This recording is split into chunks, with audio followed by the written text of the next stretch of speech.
Thanks for staying with us. In a recent analysis by the International Energy Agency, it has been revealed that the world is falling short in its efforts to limit global warming to the critical 1.5 degrees threshold. Despite numerous countries making pollution-slashing pledges at UN-backed climate talks in Dubai, the first comprehensive report card on COP28 climate talks highlights a significant gap in achievements. According to the assessments, the commitments made would reduce greenhouse gas emissions by 4 gigatons, which is less than one-third of what is required to cap global warming at 1.5 degrees Celsius. That's above pre-industrialization temperatures. Well, joining me now to give us more perspective, and this is a climate change activist, Olumide Martins. He joins us from Dubai. It's good to have you join us on TVC News this hour. Thank you very much for having me. Thank you so much. So what do you believe needs to change in the approach of climate talks, especially considering the current gaps in the commitments? Well, thank you very much for that beautiful question. I think every year we go back on with commitments, and I like that question that you asked, that what needs to change. I think there's need for us to begin to respect countries' peculiarities. Many a times we see this commitment not coming through because they are far ahead of those who should be expectant, those who are supposed to be the supposed beneficiaries of this, pledges of commitment, as the case may be.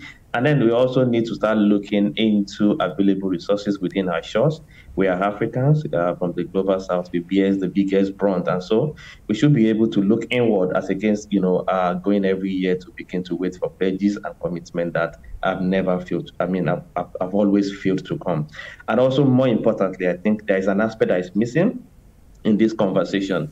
We should involve, voices from the frontline communities and leverage local expertise, in agitation, in policy implementation, and even holding government accountable for promises made internally, and then forcing them to also demand external commitments that have always failed to be delivered upon. Well, but we've seen the report indicates that current commitments, of course, fall short. But what do you see as the immediate consequences if we don't meet the necessary reductions in greenhouse gas emissions?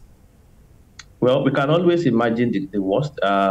We have before us earthquakes already, drought and flooding, food crisis, insecurity, diseases, and of course, increase in both economic and, non-economic losses. Scientifically, it is possible to achieve 1.0, but the problem is the political will.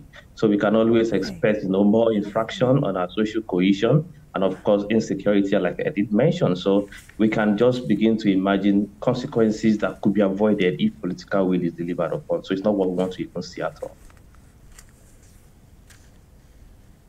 All right, I'm afraid we're pretty pressed for time. Olumide Martins, climate change activist, will definitely get you back to discuss what we can do better to ensure these commitments are not just on paper. Thank you so much for joining us on TVC News this hour. Thank you so much for having me, my friend.